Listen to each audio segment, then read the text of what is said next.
Meu nome é Ellen Morrison e tenho 25 anos. Após o funeral da mamãe, papai me deu para adoção e trouxe sua nova família para morar em nossa casa. Eu tinha 13 anos e estava parada no que costumava ser meu quarto, observando-me entregar papéis que me apagariam de sua vida, enquanto sua nova esposa media janelas para escolher cortinas diferentes. 11 anos depois, no meu casamento, com 150 convidados presentes, ele apareceu sem ser convidado. Lágrimas escorriam pelo seu rosto. Ele implorou para que o baile pai-filha que ele havia cancelado fosse realizado.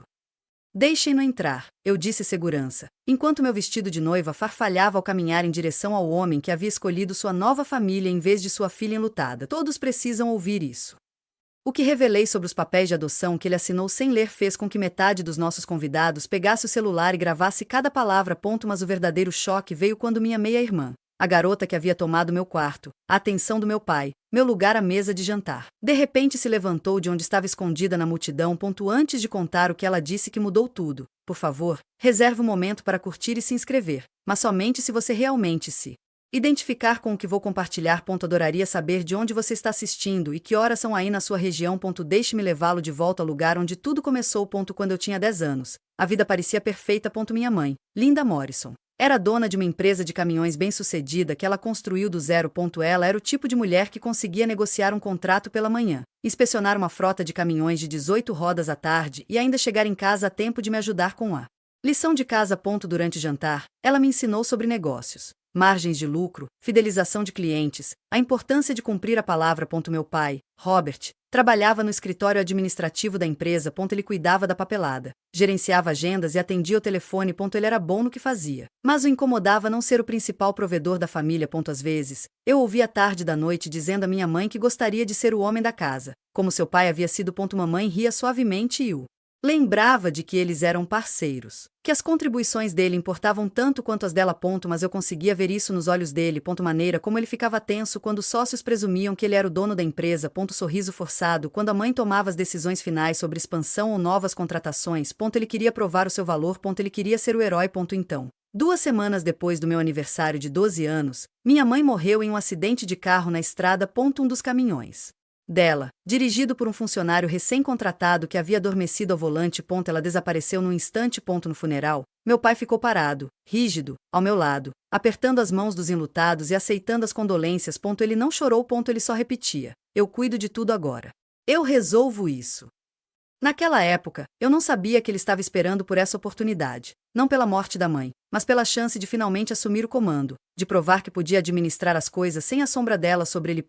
E eu definitivamente não sabia que a necessidade dele de provar seu valor me custaria tudo. 6 meses após o funeral da mãe, o pai trouxe Sarah para casa. Ellen, está é Sarah, disse ele, parado na nossa sala de estar com o braço em volta de uma mulher que eu nunca tinha visto. Antes, vamos nos casar no mês que vem. Eu tinha 12 anos e meio. Eu ainda dormia com o casaquinho da minha mãe debaixo do travesseiro. E de repente, havia um estranho em nossa casa sorrindo para mim como se já fossemos da família.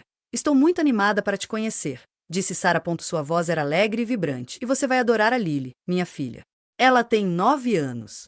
Vocês serão como irmãs. Em 2 semanas, Sarah se mudou para a casa de toda a sua família, sua mãe, Margaret, e sua filha, Lily. Em um mês, meu quarto foi dividido ao meio para dar espaço para Lily. Os pertences da minha mãe, sua escrivaninha, suas fotos, seus prêmios da empresa, foram embalados em caixas e levados para o porão. Precisamos seguir em frente, anunciou Margaret certa noite, dirigindo os trabalhadores da mudança como um general comandando tropas. Esta casa precisa transmitir a sensação de um novo começo. Fiquei parada no corredor, observando-os apagarem a memória da minha mãe. Pelo menos posso manter a escrivaninha da minha mãe no meu quarto, perguntei. Margaret se virou para mim com um sorriso forçado. Querida, você está sendo egoísta. Lily também precisa de espaço. Seu pai está tentando construir uma nova vida. O mínimo que você pode fazer é apoiá-lo. Naquela noite, durante o jantar, Sarah sentou-se na cadeira da mãe, na cabeceira da mesa. Papai sentou-se ao lado dela, segurando sua mão. Sentei-me na extremidade oposta, ao lado de Lily, que conversava animadamente sobre sua nova escola enquanto Margaret assentia com aprovação. Ninguém me perguntou como tinha sido meu dia. Ninguém reparou que eu mal tinha tocado na comida. Eu estava me tornando invisível na minha própria casa, e haviam-se passado apenas 6 meses desde a morte da minha mãe. 4 meses depois de Sarah se mudar para cá, Papai vendeu a empresa da mamãe. Descobri por acaso. Cheguei da escola e o ouvi ao telefone em seu escritório, com a porta entreaberta. Sim, aceito sua oferta. Pedirei ao meu advogado que prepare os documentos. Bati na porta. Pai, que oferta? Ele ergueu os olhos, assustado. Ellen, eu não ouvi você entrar. Você está vendendo a empresa. Ele fechou o laptop. É a decisão certa. Eu tenho tentado administrar, mas eu não sou sua mãe. Não tenho o instinto dela para este negócio. Mas você poderia aprender ou contratar alguém para ajudar. Mamãe construiu essa empresa para nós. Sua mãe construiu isso para si mesma, disse ele, e havia um tom áspero em sua voz que eu nunca tinha ouvido antes. Estou fazendo o que é melhor para esta família. Precisamos de um novo começo. E quanto ao meu futuro? Minha mãe sempre dizia que eu aprenderia o negócio quando fosse mais velha. Você tem 12 anos, Ellen. Você não entende como os negócios funcionam. A empresa foi vendida 3 semanas depois por menos do que valia. Meu tio Richard, irmão mais novo da minha mãe, advogado corporativo, ligou para meu pai várias vezes, tentando dissuadi-lo da ideia. Mas papai já havia se decidido. Ele está em pânico, disse-me o tio Richard quando me levou para tomar sorvete num sábado. Ele está vendendo porque tem medo de fracassar. Mas aquela empresa era sua herança, Ellen. Sua mãe queria que você a tivesse. Você não pode impedi-lo. O maxilar de Richard se contraiu. Ele é o herdeiro legal. Não posso intervir a menos que haja provas de fraude ou incompetência. Mas estou documentando tudo, cada decisão financeira, cada conversa, por precaução. Não entendi o que ele quis dizer com por precaução. Mas, anos mais tarde, esses documentos se tornariam meu escudo. Meu aniversário de 13 anos caiu num sábado. Não houve festa, nem bolo. Sarah, Margaret e Lily tinham ido às compras para o baile escolar de Lily. Sentei-me na sala de estar fingindo ler, tentando não me importar com o fato de ninguém ter mencionado a data. Ellen, vem aqui, chamou o pai do escritório. Encontrei-o sentado à sua mesa, com o envelope pardo sua frente. Ele parecia cansado, mais velho do que eu me lembrava. Sente-se. Precisamos conversar. Eu me sentei. Ele empurrou o envelope na minha direção. Preciso que você entenda uma coisa. Eu te amo, mas não consigo fazer isso sozinha. Fazer o quê? Te criar.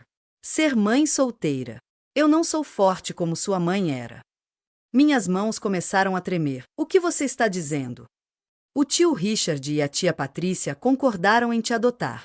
Eles vão te dar um lar estável, uma boa educação, tudo o que você precisar. Abri o envelope. Documentos legais. Documentos educal. Meu nome impresso no topo em fonte oficial. Você está me entregando. Estou fazendo o que é melhor para todos. Sarah e eu precisamos de espaço para construir nossa família. Você a faz lembrar de tudo que eu perdi. Isso não é justo para ninguém. Eu sou sua filha. E estou tentando fazer o certo por você. Richard e Patricia te amam. Eles vão cuidar de você. Mas você é meu pai. Isso não significa nada. Ele desviou o olhar. Assinei os papéis esta manhã.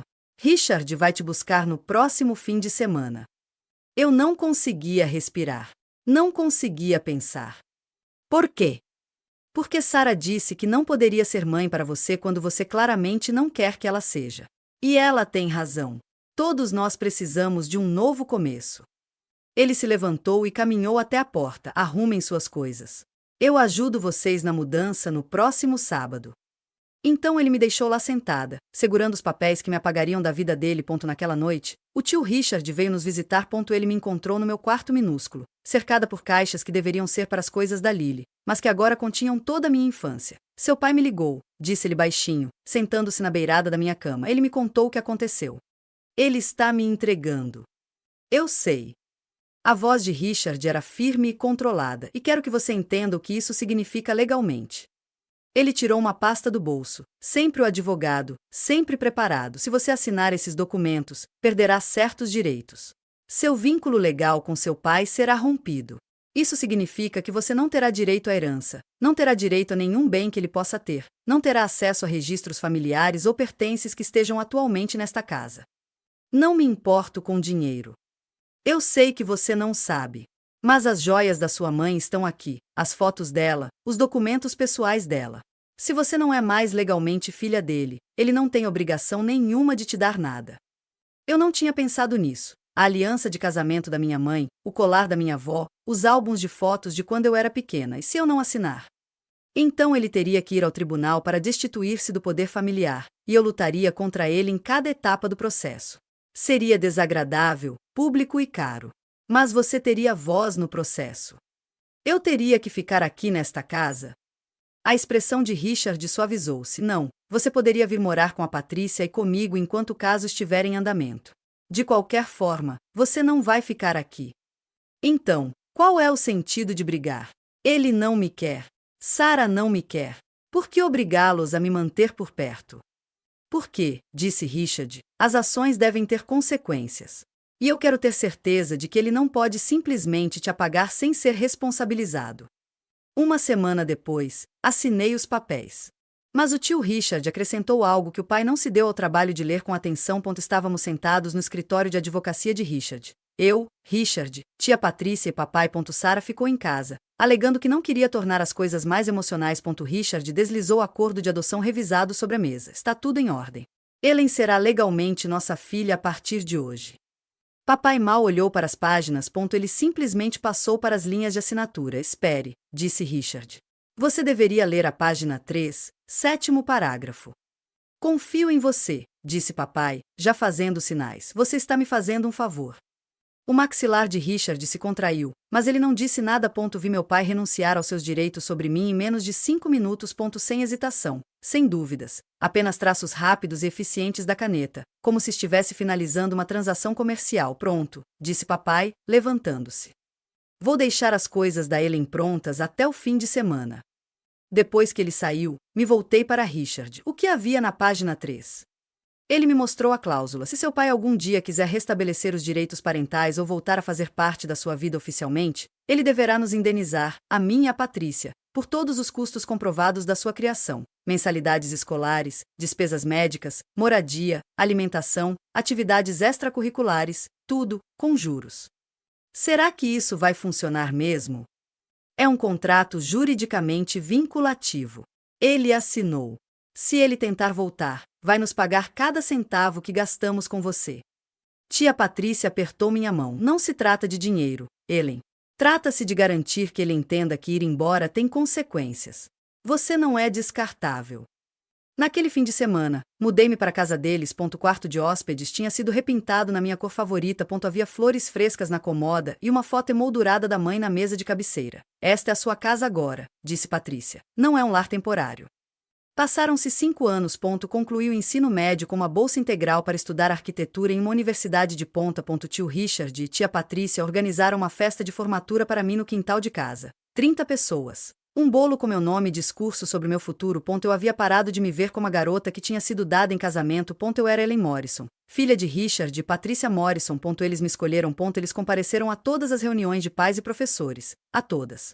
As peças da escola, a todos os meus momentos de crise noturna em que eu sentia falta da minha mãe. Eles nunca tentaram substituí-la. A foto da mãe ficava na lareira ao lado das fotos do casamento de Richard e Patrícia. Eles falavam dela com frequência. Histórias engraçadas, conselhos de negócios que ela havia dado a Richard. E como ela sempre soube fazer as pessoas se sentirem valorizadas. Sua mãe estaria tão orgulhosa de você, disse Patrícia na minha festa de formatura, me abraçando forte. E eu acreditei nela porque Richard e Patrícia fizeram questão de me mostrar que o legado da minha mãe não se resumia apenas a uma empresa de caminhões que meu pai havia vendido. Foi a resiliência, a integridade, a crença de que família significava estar presente. Eu chamava de tio Richard e tia Patrícia. Nunca de mamãe e papai. Parecia certo. Honrar o que eles fizeram sem tentar apagar a memória da minha mãe. Eles nunca me pressionaram para chamá-los de outra coisa. Então, na semana anterior ao início da faculdade, recebi uma mensagem da Lily. Sinto sua falta. As coisas não são mais as mesmas por aqui. Fiquei olhando para meu celular. Não tinha notícias dela há 5 anos. Éramos estranhas dividindo a mesma casa 6 meses. E então eu desapareci completamente da vida dela. Não respondi imediatamente. Precisava de tempo para processar. Mas essa mensagem foi a primeira rachadura na fachada perfeita que meu pai havia construído. E eu ainda não sabia. Mas a casa inteira estava prestes a desmoronar. O e-mail chegou no mesmo dia em que recebi a notificação da minha bolsa de estudos. Assunto do e-mail. Tenho orgulho de você. Quase apaguei sem abrir, mas a curiosidade falou mais alto. Ellen, tenho acompanhado suas conquistas online. Vi que você ganhou uma bolsa integral para estudar arquitetura. Isso é incrível. Eu sempre soube que você era brilhante. Espero que possamos nos reconectar em breve. Já passou muito tempo. Gostaria muito de saber como está sua vida. Papai. Nenhuma desculpa, nenhum reconhecimento do que ele tinha feito. Apenas palavras casuais como se simplesmente tivéssemos perdido contato ao longo dos anos. Em vez de ele me excluir legalmente de sua vida. Mostrei o e-mail ao tio Richard. Ele não pode simplesmente voltar sem prestar contas, disse Richard, com a voz tensa, carregada de raiva contida. Eu não respondi ao e-mail. Uma semana depois. Chegou outro. Sei que cometi erros. Espero que possamos conversar em breve. Erros. Como se entregar a filha para adoção fosse equivalente a esquecer o aniversário dela ou faltar a uma peça escolar. Eu ainda não respondi. Então, 2 semanas após o início do meu primeiro ano na faculdade, meu telefone tocou. Número desconhecido. Quase não respondi. Ellen, sou eu, o papai. Senti um revirar de estômago. Como você conseguiu esse número? Liguei para o escritório do Richard. A assistente dele me passou. Mentira. Richard jamais permitiria isso. O que você quer? Eu só sinto sua falta. Sei que as coisas terminaram mal, mas gostaria de explicar. Explicar o quê? Que você escolheu sua nova família em vez de mim. Que você me entregou para adoção no meu aniversário de 13 anos. Eu estava de luto. Não estava pensando com clareza. Você teve lucidez suficiente para se casar novamente 6 meses após a morte da mamãe e trazer toda a família da Sarah para morar em nossa casa. Silêncio na linha. Podemos nos encontrar, por favor? Quero resolver as coisas. Acho que não estou preparado para isso. Quando você estará pronto? Não sei. Talvez nunca. Eu desliguei. Ele ligou novamente 3 dias depois. Dessa vez, deixei ir para a caixa postal. Ellen, eu sei que você está com raiva, mas eu ainda sou seu pai. Podemos resolver isso. Toquei a mensagem para Patrícia durante o jantar. Ele ainda não entendeu, disse ela, balançando a cabeça. Ele acha que isso tem a ver com raiva. Não tem. Tem a ver com confiança. E ele destruiu isso. As ligações continuaram, uma vez por semana, depois 2 vezes. Mensagens curtas, pensando em você. Espero que você esteja bem. Adoraria ouvir sua voz. Nunca um pedido de desculpa sincero. Nunca houve reconhecimento do dano específico que ele causou. Então o tio Richard recebeu uma ligação. Seu pai entrou em contato com meu escritório. Richard me disse certa noite. Ele perguntou sobre o direito de visita. Tenho 19 anos. Não existe direito de visita. Eu sei. Eu disse isso a ele. Mas ele parece achar que pode simplesmente se reinserir na sua vida, como se você fosse uma posse que ele emprestou e agora quer de volta. O que você disse para ele? Lembrei-o de que ele abdicou dos seus direitos parentais, que você é legalmente nossa filha agora, e que se ele quiser fazer parte da sua vida, é uma decisão inteiramente sua e somente sua. Como ele reagiu? Ele disse que eu estava te colocando contra ele. Uri amargamente. Ele me colocou contra ele quando me entregou os papéis da adoção no meu aniversário. A expressão de Richard era séria. Ellen, preciso que você entenda uma coisa. Se ele continuar insistindo, se começar a aparecer em lugares ou a entrar em contato com você persistentemente, isso é assédio. Você tem opções legais. Não quero ir ao tribunal. Eu sei. Mas quero que você saiba que você tem poder aqui. Ele não decide os termos da reconciliação. Quem decide é você. Esse conhecimento, de que eu tinha o controle, mudou algo em mim. Eu não era mais aquela garota impotente de 13 anos. Quando completei 21 anos, o tio Richard me chamou ao seu escritório de advocacia. Preciso te mostrar uma coisa, disse ele, tirando do bolso o contrato de adoção de 8 anos atrás. Na verdade, eu nunca tinha lido o documento inteiro. Eu tinha 13 anos, estava traumatizada e só tentava sobreviver. Mas agora, Richard abriu o livro na página 13 e apontou para o 7º parágrafo. Leia isto. A linguagem jurídica era densa, mas o significado era claro. Caso Robert Morrison busque restabelecer os direitos parentais ou o vínculo legal com Ellen Morrison, ele deverá indenizar Richard e Patricia Morrison por todos os custos comprovados relacionados à criação de Ellen, incluindo, entre outros, educação, assistência médica, moradia, alimentação, vestuário, atividades extracurriculares e terapia. A indenização deverá incluir juros calculados à taxa legal a partir da data da finalização da adoção. Você tem mantido registros? Perguntei. Cada recibo, cada pagamento de mensalidade, cada consulta médica, cada aula de música, cada excursão escolar, cada casaco de inverno. Richard tirou uma pasta grossa do bolso. 8 anos de documentação. Qual o valor atual? Aproximadamente $180.000. Encarei o número. É esse o preço que se paga para criar um filho adequadamente. E seu pai concordou com esses termos quando assinou. Ele simplesmente não se deu ao trabalho de ler o que estava assinando. Por que você está me dizendo isso agora? Porque você é adulta. Se ele se aproximar de você novamente, e eu acho que ele vai, você precisa saber que tem poder de barganha. Não para puni-lo, mas para se proteger. Eu não quero o dinheiro dele. Não se trata de dinheiro, Ellen. Trata-se de garantir que ele não possa simplesmente apagar as consequências de suas escolhas. Ele se afastou. Ele não pode simplesmente voltar sem ser responsabilizado. Olhei para a pasta. Anos de documentação meticulosa. Richard esteve me protegendo o tempo todo, construindo um escudo que eu nem sabia que precisaria. Uma semana depois, a tia Patrícia me pediu para ir ao seu escritório na universidade onde ela lecionava psicologia. Quero te mostrar uma coisa, disse ela, abrindo um arquivo trancado. Eu também tenho mantido registros.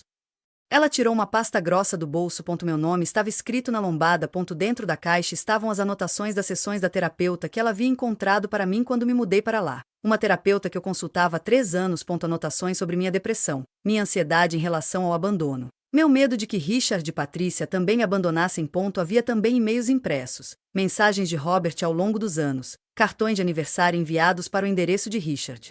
E-mails de Natal e mensagens de texto ocasionais perguntando sobre mim. Todas elas superficiais. Nenhum deles reconheceu o que ele havia feito. Guardo isso como documentação, explicou Patrícia, não para magoá-lo, mas para preservar a verdade. Se alguém algum dia questionar sua decisão de manter limites, você terá provas do padrão. Ela me mostrou mais um documento, um e-mail de Sarah para Robert que Patrícia havia recebido por vias legais durante o processo de adoção. Não podemos tê-la de volta. Ela vai arruinar tudo o que construímos. Margaret concorda. A garota precisa ficar com Richard.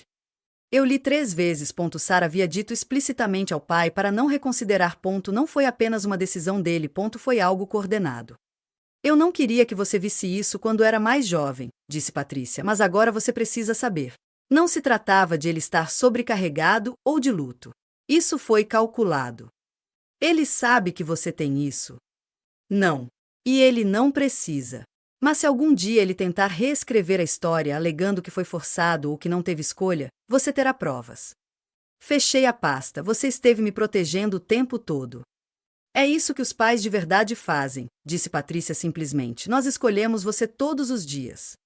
Conheci James em uma conferência de tecnologia e arquitetura durante meu 3º ano de faculdade. Ele estava apresentando um software que criava simulações 3D para projetos arquitetônicos. Eu estava na plateia, fascinado pela interseção entre tecnologia e criatividade. Após a apresentação, aproximei-me dele com algumas perguntas.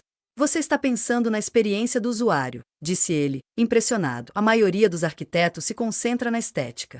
Você está pensando em como as pessoas realmente viverão no espaço. Tomamos café e depois jantamos. Depois, ele me acompanhou de volta ao meu hotel e conversamos por 3 horas no saguão sobre filosofia de design, sonhos de infância e o que faz uma casa parecer um lar. No nosso 3º encontro, contei-lhe sobre meu pai. Eu esperava que ele se sentisse desconfortável, que oferecesse clichês sobre perdão e família. Em vez disso, ele ouviu. Escutou atentamente. Isso deve ter sido devastador, disse ele por fim. Não se trata apenas de perder a mãe, mas também de perder o pai por escolha própria. Eu não o perdi. Ele me entregou. Exatamente. Há uma diferença. James estendeu a mão por cima da mesa e pegou a minha. Seu passado não define você, Ellen.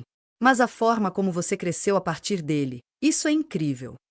Ele nunca tentou me consertar. Nunca sugere que eu devia outra chance a meu pai. Ele simplesmente aceitou que eu havia construído uma nova família com Richard e Patrícia. E isso bastou. 2 anos depois, quando James me pediu em casamento, ele primeiro pediu a permissão de Richard. Não porque eu precisasse da permissão de alguém, mas porque ele respeitava quem era meu verdadeiro pai.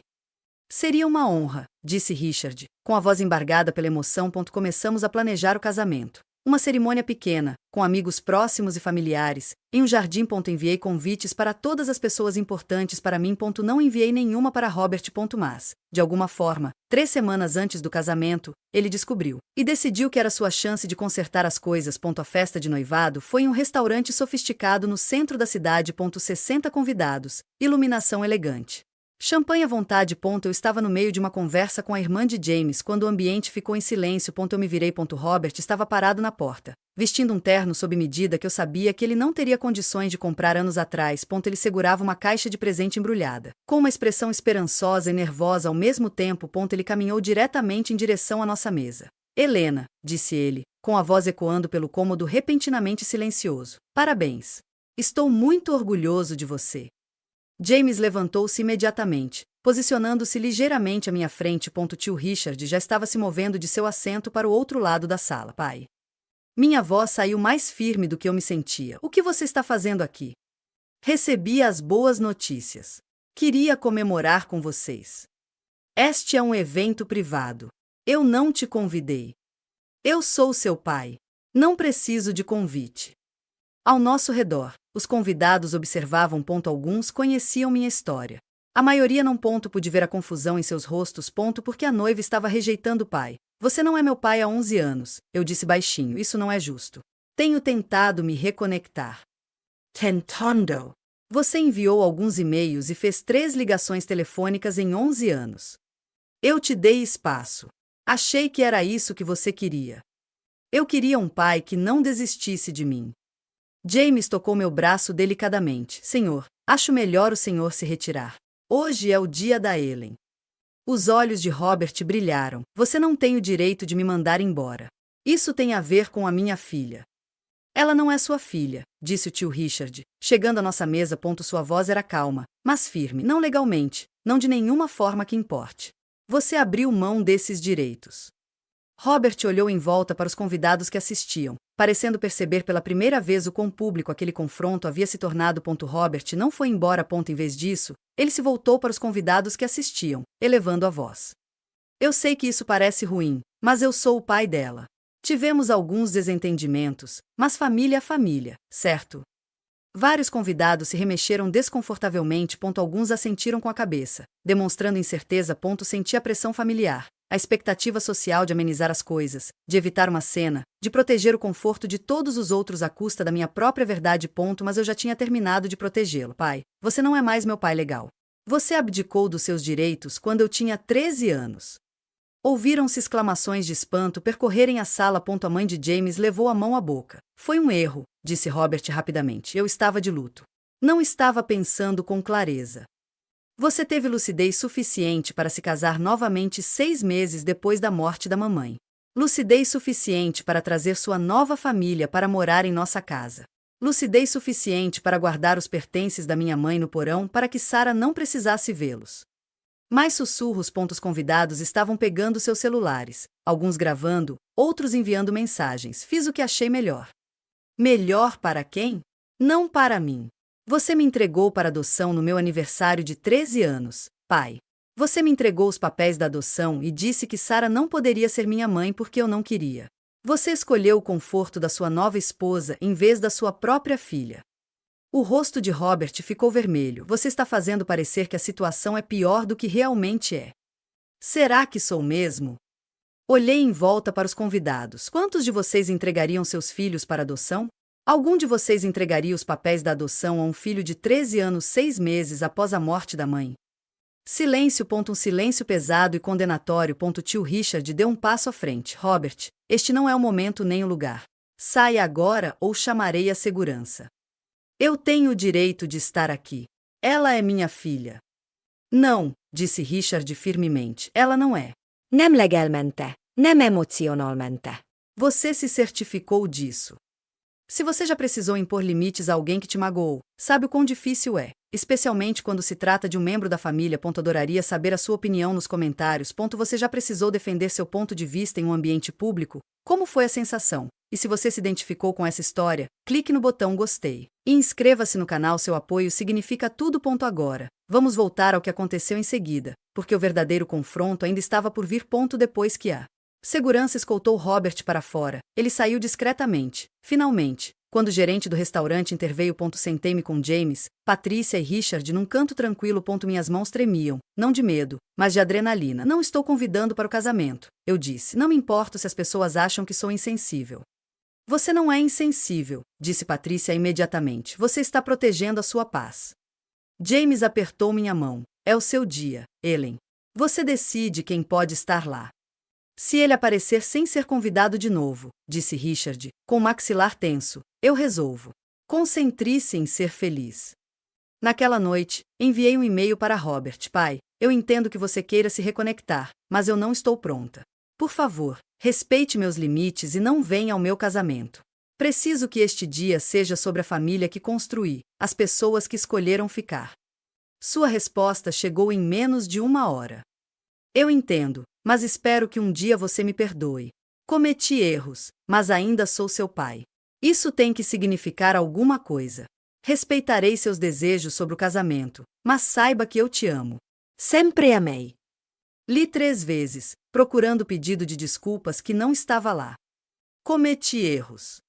Não era a mesma coisa que sinto muito por ter te dado para adoção. E eu te amo. Não apagou 12 anos de ausência. Você acha que ele realmente vai ficar longe? Perguntei a James. Ele ficou em silêncio por um instante. Acho que ele vai tentar mais uma vez. Homens como ele não acreditam que as consequências se apliquem a eles. Se ele aparecer, estarei pronto. Eu disse mas eu não sabia o quão preparada precisaria estar. Ou que o confronto na minha festa de noivado era apenas um ensaio para o que aconteceria no meu casamento. Meu dia de casamento foi perfeito. O jardim era exatamente como eu tinha sonhado. Cadeiras brancas dispostas em fileiras organizadas. Arranjos de flores em tons suaves de rosa e creme, e um quarteto de cordas tocando enquanto os convidados chegavam. 150 pessoas, todas escolhidas a dedo, amigos da faculdade, a família de James, meus colegas e as pessoas que mais importavam. Tio Richard e tia Patrícia. Na suíte nupcial, Patrícia me ajudou com o vestido. Um vestido simples de corte com delicadas mangas de renda. Você está igualzinha à sua mãe no dia do casamento dela, disse ela suavemente, ajeitando meu véu. Tio Richard bateu na porta. Preparer. Ele vestia um smoking clássico, e seus olhos brilhavam de emoção. Quando ele me viu, parou. Ellen, você é linda. Obrigado por fazer isso, eu disse, por me levar ao altar. Por ser o pai que eu precisava. Foi uma honra. Sua voz falhou ligeiramente. Sua mãe estaria muito orgulhosa da mulher que você se tornou. Tínhamos 30 minutos antes da cerimônia. Eu estava aproveitando o momento para respirar fundo, para me centrar, quando um dos seguranças bateu na porta com urgência. Senhora Morrison, há um problema no portão da frente. Senti um revirar de estômago. Que tipo de situação? Um homem que afirma ser seu pai. Ele pede para falar com você. Ele diz que é urgente. Olhei para Patrícia. Ela já estava estendendo a mão para pegar o celular. Diga a ele que o nome dele não está na lista de convidados, eu disse. Ele precisa ir embora. O segurança se remexeu desconfortavelmente. Ele se recusa a sair, senhora. Ele diz que tem o direito de estar aqui. Alguns dos seus convidados estão chegando e perceberam. James apareceu na porta. Eu resolvo isso. Não, eu disse, com voz firme. Eu vou. Porque este era o meu casamento, o meu dia, e eu não deixaria mais Robert Morrison controlar qualquer parte da minha vida. Caminhei até o portão da frente com meu vestido de noiva. James e o tio Richard estavam ao meu lado. Robert estava parado do lado de fora da entrada de ferro forjado, segurando um enorme buquê de rosas. Ele estava vestido para um casamento. Terno caro, sapatos engraxados, flor de lapela já presa à lapela. Atrás dele, pude ver os convidados que chegavam diminuindo o passo. Observando. Alguns estavam com celulares em mãos. Helena. Seu rosto se iluminou quando me viu. Você está lindo. Eu te disse para não vir. Por favor, só 5 minutos. Preciso falar com você. Por que você não consegue respeitar meus limites? Porque eu sou seu pai. Cometi um erro e quero consertá-lo. Uma pequena multidão começava a se formar. Os primeiros convidados, a equipe de catering, o fotógrafo, todos observando. Você teve 12 anos para consertar as coisas. Por que agora? Porque percebi que não consigo seguir em frente sem você na minha vida. Você prosseguiu sem problemas ao assinar aqueles documentos. Eu estava errada. Eu estava com medo. Eu não sabia como ser mãe solteira. Você não era solteiro. Você tinha a Sarah. Sua expressão mudou, tornando-se suplicante. Eu e a Sarah estávamos tendo problemas. Ela acha que eu deveria deixar o passado para trás, mas eu não consigo. Você é minha filha. E lá estava ela, a verdade por trás do pedido de desculpas. Então você está aqui porque seu casamento está em crise, eu disse, com a voz firme e clara. Não porque você realmente se importe comigo, mas sim porque você está sozinho e precisa de alguém para preencher esse vazio. Isso não é justo. O que não é justo é você aparecer no meu casamento sem ser convidado depois de 12 anos de contato mínimo. O que não é justo é esperar que eu te console porque suas escolhas finalmente te alcançaram. Mais visitantes paravam, formando um semicírculo ao redor do portão. Eu conseguia sentir a tensão deles. O julgamento pairando no ar. Chegou a hora de contar a verdade. Toda ela, publicamente. Virei-me para encarar a crescente multidão de convidados. Sinto muito que você tenha que presenciar isso, eu disse, com a minha voz ecoando pela entrada do jardim. Mas como muitos de vocês estão se perguntando o que está acontecendo, deixe-me explicar. Fiz um gesto na direção de Robert. Este é Robert Morrison, meu pai biológico. Quando eu tinha 13 anos, 6 meses depois da minha mãe ter morrido num acidente de caminhão, ele me deu para adoção. Ele assinou documentos legais renunciando aos seus direitos parentais para poder formar uma nova família sem mim. A multidão ficou completamente em silêncio. Várias pessoas tinham lágrimas nos olhos. O homem que me levará ao altar hoje é Richard Morrison, meu tio, que me adotou e me criou com sua esposa, Patrícia. Eles não precisavam me acolher. Eles escolheram me acolher. Eles me escolheram todos os dias nos últimos 12 anos. Eles são meus verdadeiros pais, não por laços de sangue, mas porque estiveram presentes quando foi preciso. O rosto de Robert empalideceu. Ellen, por favor, não faça isso. Não fazer o quê? Dizer a verdade? Você fez sua escolha em particular. Eu estou fazendo a minha em público. Olhei diretamente para ele. Você não apaga 12 anos de ausência aparecendo com flores e pedidos de desculpas. Você não entra no meu casamento e finge que sempre foi um pai para mim. Não é assim que funciona uma família. Cometi um erro. Não. Erros são esquecer um aniversário ou dizer algo errado. Você me excluiu legalmente da sua vida. Isso não foi um erro. Foi uma escolha. Tio Richard deu um passo à frente, colocando a mão no meu ombro. Robert, se você realmente quer restabelecer um relacionamento com ele, existe um processo legal para isso. Um processo com o qual você concordou quando assinou os papéis da adoção. Robert Parishia confuso. O que você está falando? Deixe-me mostrar-lhe, disse Richard. Eu sei que isso é intenso, mas às vezes estabelecer limites significa manter-se firme mesmo quando é desconfortável. Se você se interessou por essa história, por favor, reserve um segundo para curtir este vídeo e se inscrever no canal. Isso ajuda mais pessoas a encontrarem histórias como esta. Deixe um comentário. Você acha que Ellen está fazendo a coisa certa ou deveria dar outra chance ao pai? Vamos voltar ao que aconteceu em seguida. Tio Richard tirou um documento dobrado do bolso do paletó, sempre preparado. Este é o acordo de adoção que você assinou há 12 anos, disse ele, entregando a Robert. Página 3, 7º parágrafo. Leia. Robert desdobrou os papéis, com as mãos tremendo ligeiramente. Seus olhos percorreram a página, depois pararam. O que é isso? Essa é a cláusula que você aceitou ao renunciar aos seus direitos. Se você deseja reaver a guarda ou voltar a fazer parte da vida de Ellen oficialmente, você deve nos indenizar, a mim e a Patrícia, por todos os custos incorridos na criação de Ellen, cada despesa documentada e comprovada. Eu nunca concordei com isso. Richard apontou para a linha de assinatura. Essa é a sua assinatura, datada e autenticada em cartório.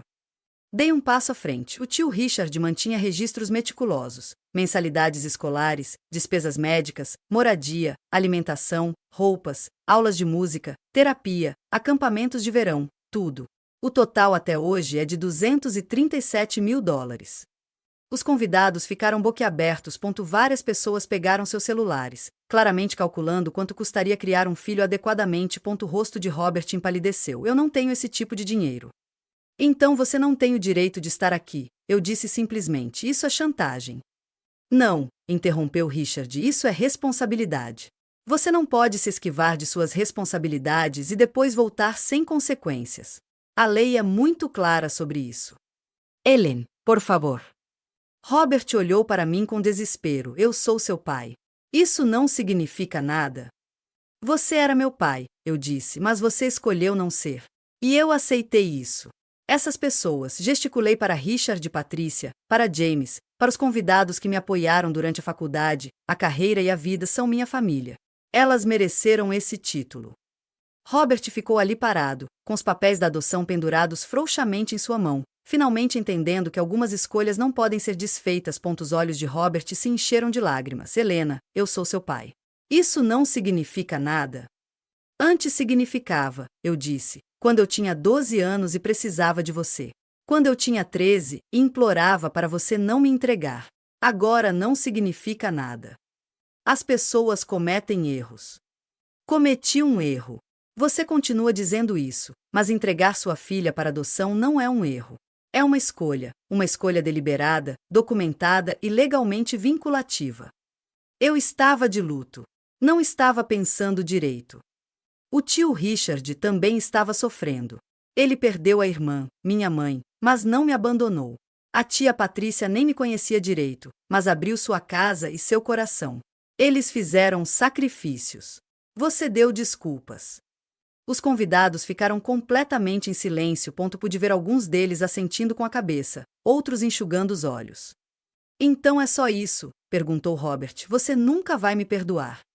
Perdão não é o mesmo que reconciliação. Eu te perdoei para minha própria paz. Eu precisava, ou a raiva teria me destruído. Mas te perdoar não significa que eu te devo um relacionamento. Estou tentando reparar o erro. Você está tentando aliviar sua culpa. Há uma diferença. Respirei fundo, pai. Espero que você encontre paz. De verdade. Mas você não vai encontrá-la invadindo meu casamento e exigindo um lugar que você não conquistou.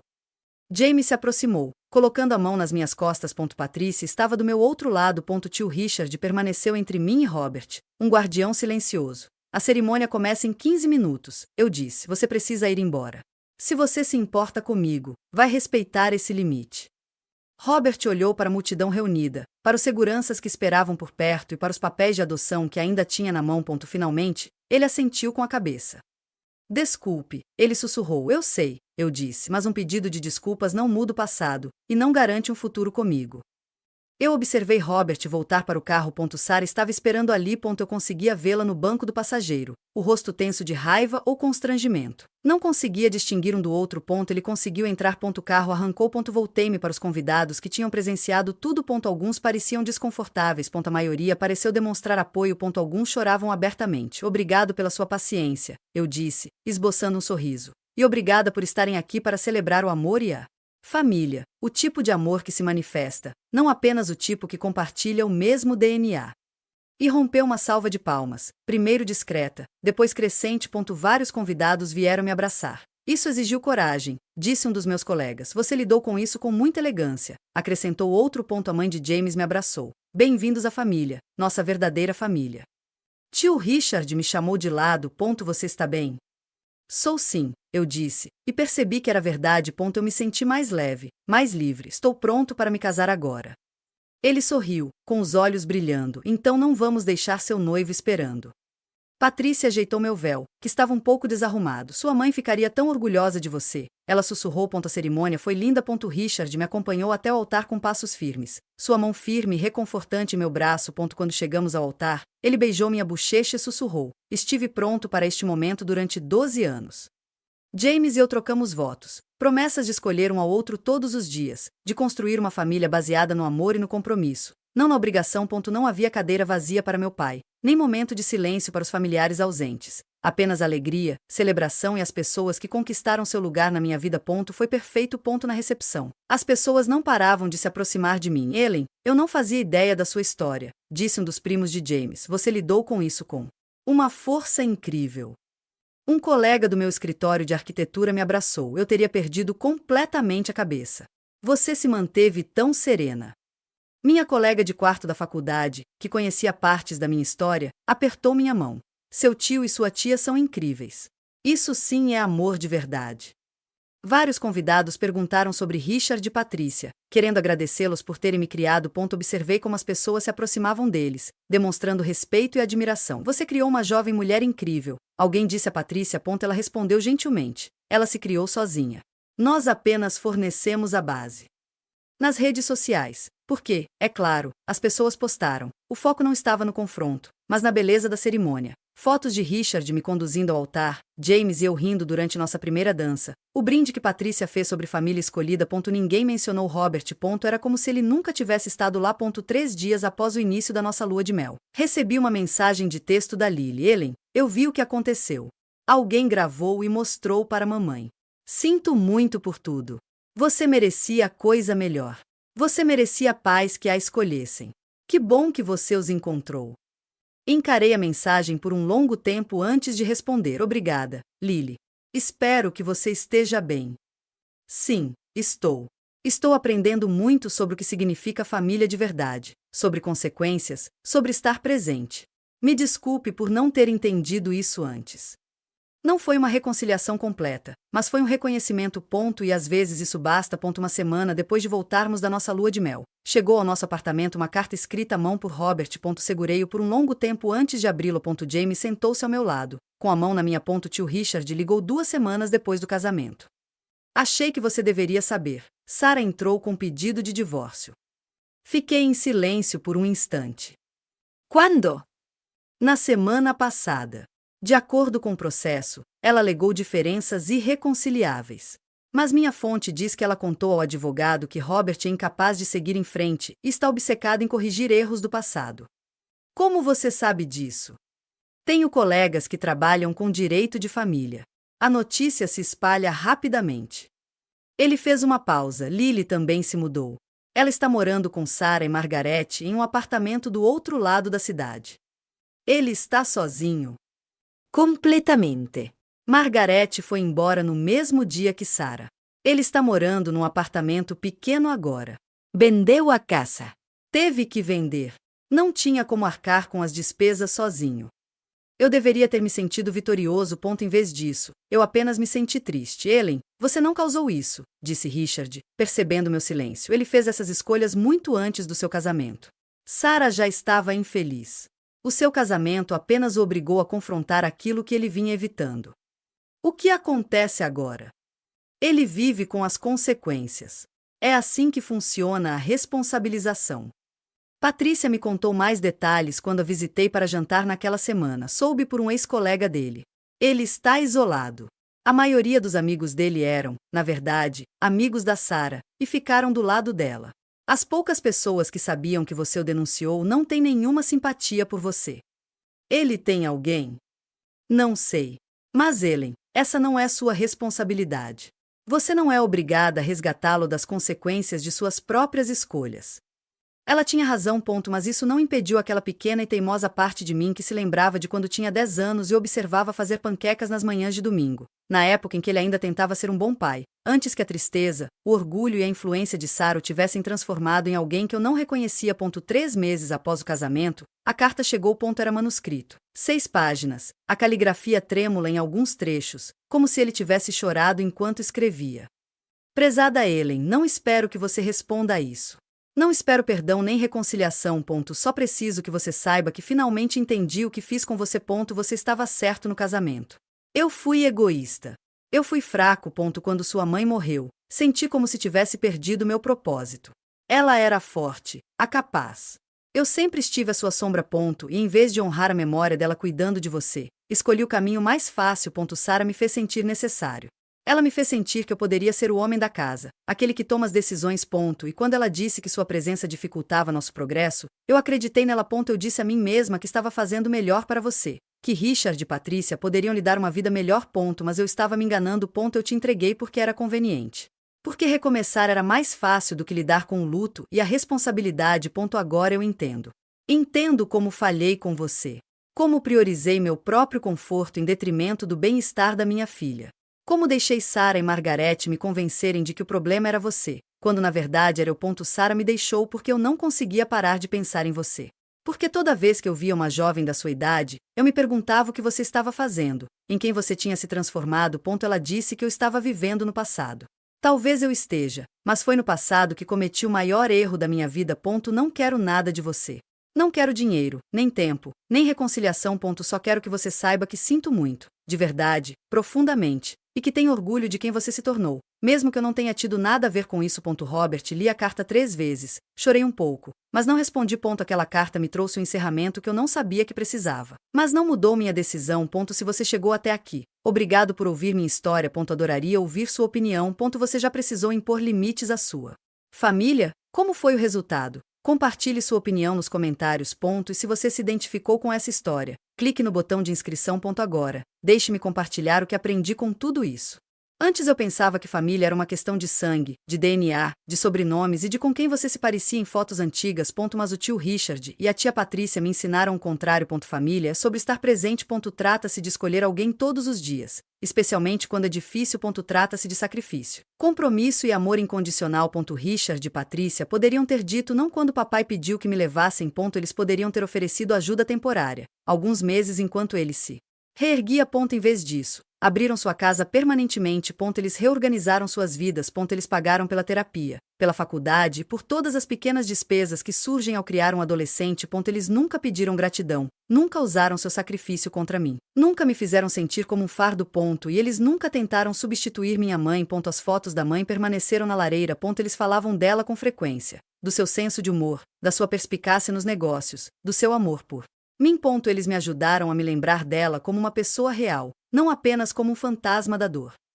Sua mãe gostaria que você fosse feliz, Patrícia me disse certa vez. Não ficar preso ao passado, mas seguir em frente com as pessoas que te amam.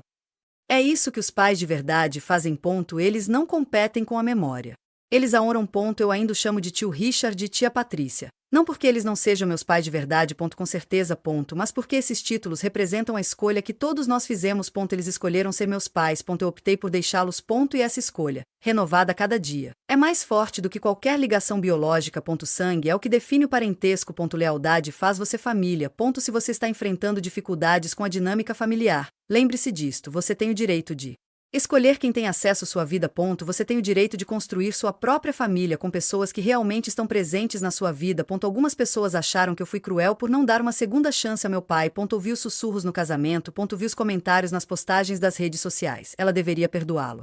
Todos cometem erros. Família é família. Mas estabelecer limites não tem a ver com crueldade. Trata-se de proteção. Eu perdoei meu pai. Eu tive que fazer isso pela minha própria saúde mental. Carregar raiva e ressentimento estava me envenenando, me tornando desconfiada de todos que tentavam me amar. Então eu perdoei, não porque ele merecesse, mas porque eu merecia paz. Mas perdão não significa reconciliação. Ambas as afirmações podem ser verdadeiras ao mesmo tempo. Posso perdoá-lo por ser fraco, por escolher o caminho mais fácil, por priorizar sua nova esposa em detrimento de sua filha enlutada. E também posso escolher não tê-lo em minha vida. Patrícia me explicou isso certa vez durante uma de nossas muitas conversas sobre limites. Perdoar significa se libertar do fardo da raiva. Reconciliar significa reconstruir a confiança. Um é um presente que você dá a si mesmo. O outro é algo que precisa ser conquistado. Meu pai nunca mereceu isso. Ele enviava e-mails e fazia ligações telefônicas, mas nunca realizou trabalho efetivo de prestação de contas. Ele nunca fez terapia para entender por que fez essas escolhas. Ele nunca se desculpou com o tio Richard e a tia Patrícia por tê-los colocado naquela situação. Ele nunca se desculpou de verdade, não até aquela carta. E aí já era tarde demais. Dizer não a alguém que te magoou não é crueldade. É uma questão de amor próprio. Você tem o direito de proteger a sua paz. Você tem o direito de dizer: eu te perdoo, mas não te quero na minha vida. Você tem permissão para construir muros ao redor do seu coração e deixar entrar apenas pessoas que já provaram que não vão quebrá-los. Isso não é ser frio. Isso é ser sábio. A solidão do meu pai não é culpa minha.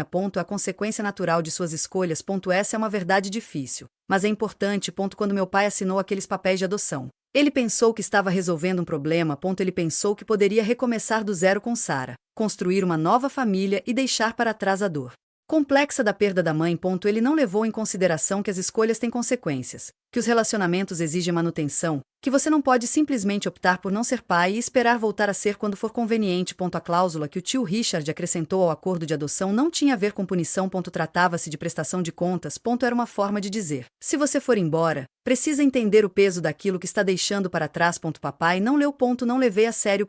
E agora? 12 anos depois, ele está enfrentando as consequências, não apenas financeiras, mas também emocionais e sociais. Saro deixou porque ele não conseguia se livrar da culpa. Seus amigos se afastaram quando souberam a verdade. Lily está processando seus próprios sentimentos complexos sobre o papel que sua família desempenhou no meu abandono. Essas são as consequências. Não vingança, não punição que eu orquestrei. Apenas o resultado natural de suas ações o alcançando. E é assim que deve ser. Se não houvesse consequências, as pessoas não aprenderiam. Eles continuariam fazendo as mesmas escolhas egoístas, magoando as mesmas pessoas e esperando perdão sem nenhuma mudança. Tio Richard me ensinou isto. Compaixão não significa proteger as pessoas das consequências de suas escolhas. Às vezes, a coisa mais gentil que você pode fazer é deixar alguém enfrentar os resultados de seus atos. É assim que o crescimento acontece. Não estou feliz que o papai esteja sozinho. Mas eu também não sou responsável por consertá-lo. Ele fez as suas escolhas. Agora ele mora com eles. E vivo com a minha família, rodeada por pessoas que me escolheram, que me amam, que estão presentes. Tenho 25 anos agora. Sou casada com um homem que me vê como uma parceira, não como um projeto. Trabalho como arquiteta em uma empresa que valoriza a criatividade e a inovação. Eu projeto espaços onde as famílias podem construir memórias, casas com cozinhas amplas para jantares de domingo, salas de estar com estantes embutidas, quartos com recantos junto à janela perfeitos para leitura. Eu projeto o tipo de lar que encontrei com Richard e Patrícia. O tipo de lar que meu pai não pôde me dar. James e eu estamos conversando sobre ter filhos algum dia. Quando isso acontecer, Richard e Patrícia serão avós. Não tio-avô e tia-avó, mas vovó e vovô. Eles mereceram esses títulos. Às vezes ainda penso no meu pai biológico. Fico pensando se ele está bem, se encontrou a paz, se aprendeu alguma coisa com a perda de tudo. Mas já não me sinto culpado. Eu não fico acordada à noite me perguntando se deveria ter lhe dado outra chance. Escolhi a paz em vez da culpa. E isso fez toda a diferença. Na semana passada, eu e a Patrícia estávamos tomando café quando ela disse algo que me marcou. Sabe o que me deixa mais orgulhoso? Não é que você tenha tido sucesso apesar do que aconteceu, mas sim que você aprendeu a reconhecer o amor verdadeiro quando viu. Algumas pessoas passam a vida inteira correndo atrás de quem não as valoriza. Você soube a hora de ir embora. Ela tem razão. Aprendi cedo, dolorosamente, mas claramente, que o amor não é apenas um sentimento. É uma escolha. É ação. Está aparecendo mesmo quando é difícil. Minha mãe me mostrou isso durante os anos que passei com ela. Richard e Patrícia me mostraram isso durante 12 anos. James me mostra isso todos os dias. E meu pai. Ele me mostrou que o amor não é. Essa lição, por mais brutal que tenha sido, talvez seja a coisa mais valiosa que ele já me deu. Se você está numa situação em que precisa impor limites a alguém que te magoou, saiba disto. Você não está sendo cruel. Você está sendo sábio. Não há problema em escolher a si mesmo. Não há problema em se afastar de pessoas que não te valorizam, mesmo que sejam da família, principalmente se forem da família. Se você encontrou pessoas que te escolhem todos os dias, que estão presentes quando importa, que te amam incondicionalmente, não se apegue a elas. Celebremos essas pessoas. Construa sua vida em torno deles. Essa é a sua verdadeira família. Eu não precisei do meu pai biológico para me levar ao altar. Eu tinha ao meu lado, naquele jardim, o homem que me criou, que me escolheu, que me amou incondicionalmente. E isso foi mais do que suficiente. Foi tudo. Obrigado por ouvirem minha história. Não foi fácil compartilhar, mas espero que ajude alguém que esteja enfrentando dificuldades semelhantes com decisões sobre família, limites e perdão. Adoraria ouvir sua história. Você já precisou estabelecer limites com um dos pais ou algum familiar? Como foi o resultado? O que você aprendeu? Compartilhe sua experiência nos comentários. Eu leio todos eles. Sua história pode ajudar alguém que esteja passando por algo semelhante. Se esta história te ajudou de alguma forma, por favor, curta este vídeo, inscreva-se no canal e compartilhe com alguém que possa precisar ouvi-la. Lembre-se, família não é apenas a família biológica. Importante é quem aparece. São aqueles que ficam. Importante é quem te escolhe quando escolher a si mesmo é difícil. E você merece ter pessoas que te escolham todos os dias. Obrigado por estar aqui. Obrigado por ouvir. E obrigada por fazer parte desta comunidade onde podemos falar honestamente sobre a realidade complexa, confusa e linda da família, dos limites e do amor. Cuidem-se. E lembrem-se, vocês merecem ser escolhidos.